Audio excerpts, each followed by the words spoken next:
The wind howled through the narrow alleys of the market district, a sound that usually meant nothing more than a cold night in late Joseon. But tonight, it carried a different note, a thin, mournful wail that seemed to twist and coil around the scattered oil lamps. Bagminjun, hurrying home after a particularly lucrative sale, pulled his silk durumaги tighter. He tried to dismiss the sound as just the wind, rattling the shutters of the darkened shops, but it was too persistent, too human. It rose and fell, a sound of profound sorrow, then seemed to call his name in a breathy whisper. He paused, his heart thumping against his ribs, scanning the shadowed storefronts of the empty market. The wailing stopped abruptly, replaced by a chilling silence that was far worse.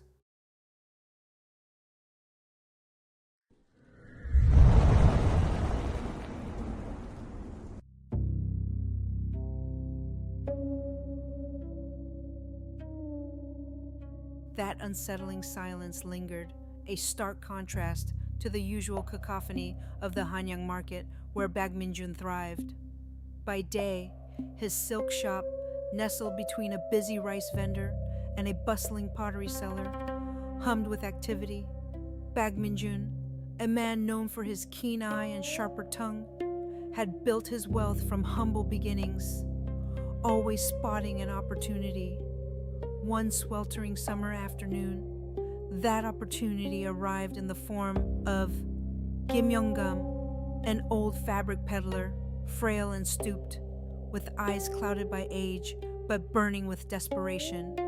He had come to Bagminjun's shop, clutching a single tightly wrapped bolt of crimson silk, its quality far beyond anything the old man usually sold. Kim Young-gum explained that he was dying, alone, and the silk was a family heirloom. He offered it to Bagminjun for a substantial sum, not for himself, but to secure passage for his estranged daughter to a distant village. Bagminjun, recognizing the silk's immense value, agreed. But the old man's next words made him uneasy. "Swear on your life, merchant, you will find her. Promise me." Bagminjun, eager to secure the valuable silk, swore the oath without a second thought. Days later, Kim Young-gum passed away quietly in his humble, thatch-roofed dwelling. Bagminjun attended the modest funeral, offering a perfunctory bow. With the old man gone and no daughter appearing, a new thought began to fester in Bagminjun's mind. The silk was magnificent, unlike any he'd seen. If he sold it quickly, he could make a fortune. And the money set aside for the daughter? Who would ever know? He convinced himself that the daughter was likely long gone, perhaps even dead. The old man's plea was just a dying man's fancy. He reasoned that his promise was made under duress, and therefore not truly binding. He took the silk, sold it in secret for a high price, and pocketed the money meant for Kim Young-gum's daughter. That night, as he meticulously polished his counting abacus in his empty shop, a faint, cold whisper seemed to brush past his ear. The whisper was so faint, Bagminjun dismissed it as the draft, a trick of the mind. But in the days that followed, the strange occurrences in his shop escalated.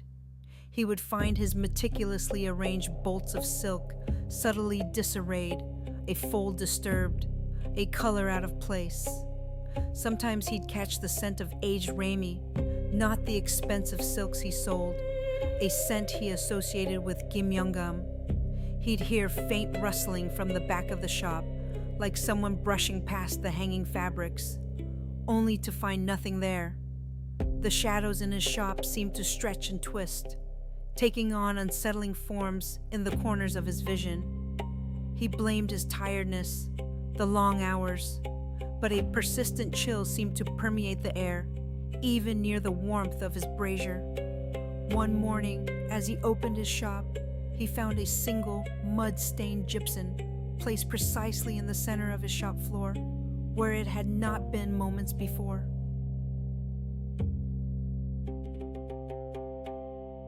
The sight of the gypsum sent a prickle of ice down Bagminjun's spine. He kicked it outside, only to find it back on his floor the next morning. His customers began to notice the change.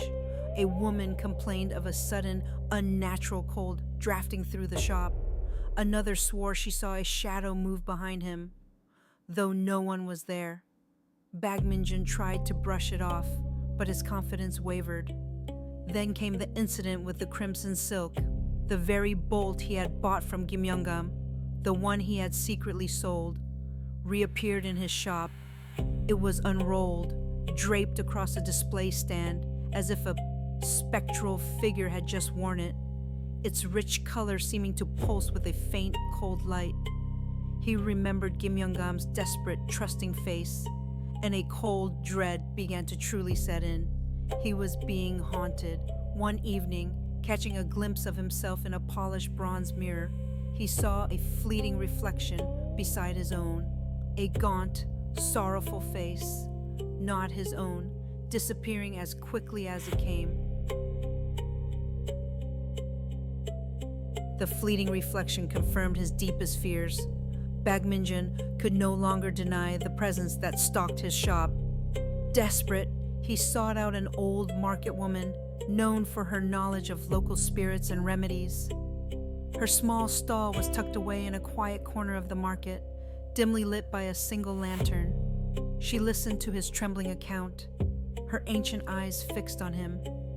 An unfulfilled deathbed promise, she rasped, her voice like dry leaves, binds a wandering Gwisin tighter than any earthly chain. Did you make such a promise, merchant? Bagminjun hesitated, his greed still warring with his growing terror.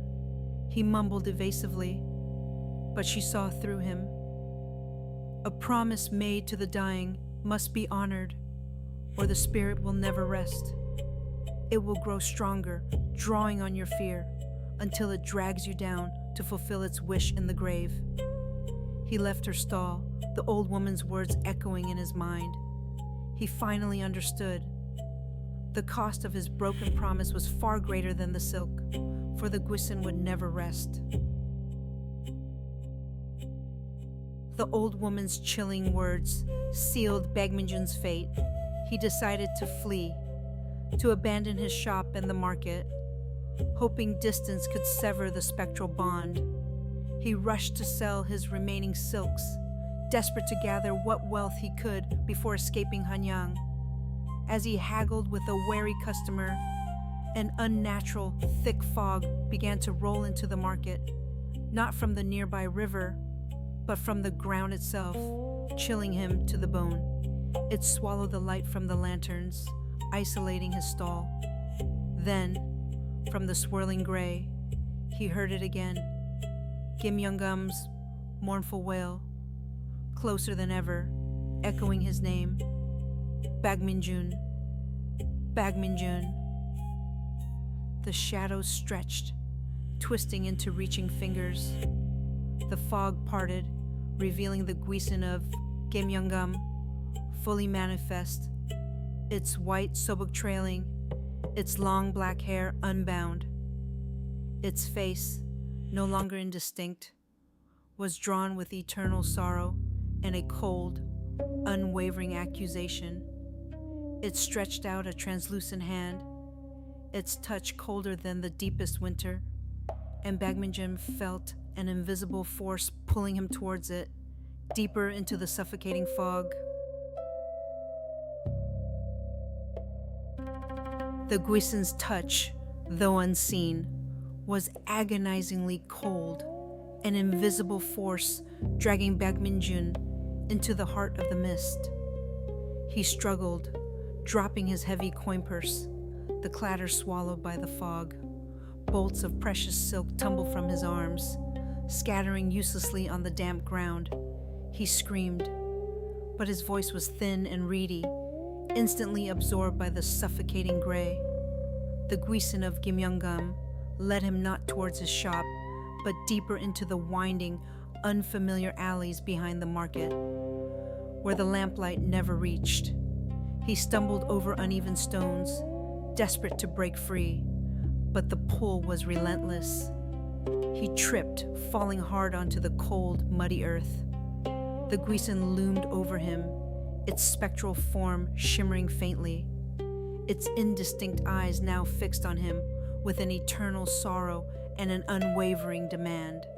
He felt his life force draining, his breath growing shallow, the cold seeping into his very bones. As dawn approached, the fog began to lift, revealing the empty, silent alley.